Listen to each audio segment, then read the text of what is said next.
পথের পানে থাকবো যে রোজ সকালে দুধ আসিস নিয়ে। আজকে দুধ আর নাই, এখন বাড়ি যাই।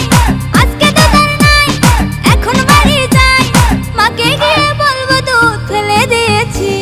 গরু পশি মাইয়ার তোর কলসির ভেতর কি খাঁটি গরুর দুধ বেচতে এনেছি। গরু পশি মাইয়ার তোর কলসির ভেতর কি খাঁটি গরুর দুধ বেচতে এনেছি। দে না একটু খাই, দামটা আগে চাই, আর দে না একটু খাই। দামটা আগে চাই। তোদের মতো ভিড় খাওয়াদের চেনে রেখেছি। গরু পশি মাইয়ার তোর কলসির ভেতর কি খাঁটি গরুর দুধ